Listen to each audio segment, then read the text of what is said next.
মুসলমান, কাল কঠিন ময়দানে আল্লাহ পাক রব্বুল আলামিনের আরশের ছায়া ব্যতীত আর কোনো ছায়া থাকবে না, কোনো ছায়া থাকবে না, কোনো আশ্রয়স্থল থাকবে না। সেই দিন আল্লাহ পাক রব্বুল আলামিন 7 শ্রেণীর 7 প্রকারের মানুষকে আল্লাহ তার আরশের ছায়ার নিচে ছায়া দেবেন। আল্লাহু আকবার, আল্লাহু আকবার। ও মুমিন ভাই, ও মুসলমান ভাই, 1 নম্বর সেই ব্যক্তি ন্যায়পরায়ণ শাসক, ন্যায়পরায়ণ বাদশাহ, যিনি ন্যায়পরায়ণ সরকার আল্লাহ পাক রব্বুল আলামিন এই ন্যায়পরায়ণ বাদশাকে কাল কঠিন ময়দানে যেদিন কোনো ছায়া থাকবে না, যেদিন কোনো আশ্রয়স্থল থাকবে না, মাথার অর্ধ হাত উপরে সূর্য নেমে আসবে, তাপ দেওয়া শুরু করবে। ও ভাই, মাথার মগজ গলে গলে পড়তে থাকবে। আল্লাহু আকবার, আল্লাহু আকবার। মাটিটা তামা তামা হয়ে যাবে সেদিন কঠিন অবস্থায়, যেদিন জাহান্নাম গর্জন দিতে থাকবে, 70,000 লাগাম লাগানো থাকবে জাহান্নামে, জাহান্নামে 70,000 লাগাম লাগানো থাকবে, প্রত্যেকটি লাগামে আবার 70,000 করে ফেরেশতা টেনে ধরে রাখবে। সেই দিন আল্লাহ পাক রব্বুল আলামিন আপনাকে আরশের নিচে ছায়া দেবেন। আল্লাহু আকবার, আল্লাহু আকবার।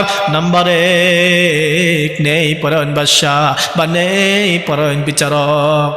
বিচারক ভাই যারা আছেন তাদেরকে বলতে চাই, ও ভাই, বিচার করতে হবে ইসলাম অনুযায়ী, বিচার করতে হবে শরিয়া অনুযায়ী, বিচার করতে হবে আল্লাহ পাকের বিধান অনুযায়ী। কারণ আপনার বিচারের মাধ্যমে একটা মানুষের জীবন উন্নতির দিকে যাবে, আবার আপনার বিচারের মাধ্যমে একটা পরিবার নিঃস্ব হয়ে যাবে। ও ভাই ও বন্ধুরা আমার, দুনিয়ার কোনো লোভ করা যাবে না।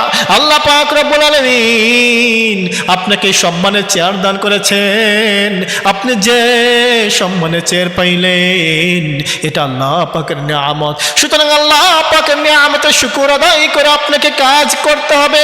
আল্লাহ পাক রব্বুল আলামিন যেন আপনার বিচারের মাধ্যমে সন্তুষ্ট হয়ে যান। সে আদেল ন্যায়পরায়ণ বাদশা হতে হবে, ন্যায়পরায়ণ চেয়ারম্যান হতে হবে, ন্যায়পরায়ণ মেম্বার হতে হবে, ন্যায়পরায়ণ বাদশা হতে হবে, বিচারক হতে হবে। দুর্নীতি করা যাবে না। আল্লাহ পাক রব্বুল আলামিন আপনার এই বিচারে খুশি হয়ে আল্লাহ পাক রব্বুল আলামিন সেই কঠিন হাসরের দিন আরশের ছায়ার নিচে আপনাকে ছায়া দিবেন। নাম্বার 2 ওই যুবক ছায়া পাবে যে যুবক যৌবনকালে আল্লাহ পাকের ইবাদত করেছিল সারাক্ষণ, অর্থাৎ যে কোনো কাজই করুক না কেন ওই যুবক আল্লাহ পাকের সন্তুষ্টি অনুযায়ী প্রত্যেকটা কাজ আঞ্জাম দিয়েছিল। যে কোনো কাজে করুক না কেন ওই যুবক আল্লাহ পাকের রাজির দিকে লক্ষ্য করে কাজ করেছিল। আমার আল্লাহ যেন আমার প্রত্যেকটি কাজে খুশি থাকে, আমার আল্লাহ যেন আমার প্রত্যেকটি কাজে রাজি হয়ে যান। আমি এমন কোনো কাজ করব না যে কাজের মাধ্যমে আমার মাওলা কারীম না হয়ে যায়। সুতরাং আমার প্রত্যেকটি কাজ হবে আল্লাহ তাআলার সন্তুষ্টি লক্ষ্যে। আর আল্লাহ এটাই বলেছেন, বিশ্বনবীর মাধ্যমে জানিয়ে দিয়েছেন, ওই যুবক সেই দিন আল্লাহ পাকের আরশের ছায়ার নিচে ছায়া পাবে। ওই ব্যক্তি স্থান পাবে, ওই যুবক স্থান পাবে যে তার যৌবনটাকে অযথায় গুনার কাজে ঠেলে না দিয়ে আল্লাহ পাক রব্বুল আলামিনের ইবাদতে মগ্ন ছিল। নাম্বার 3 ওই ব্যক্তিকে স্থান দেওয়া হবে আল্লাহ পাক রব্বুল আলামিন ওই নামাজিকে স্থান দেবেন যে নামাজি এক ওয়াক্ত নামাজ কায়েম করার পর মসজিদ থেকে বের হয়ে আসার পরেও তার মনটা মসজিদের দিকে লটকানো থাকতো, তার মনটা মসজিদের দিকে মাইল থাকতো। না জানি কখন আবার আজান হবে, আবার আজান হবে, আবার মসজিদে যাব, আল্লাহ পাকের কুদরতি পায়ে সিজদা করব।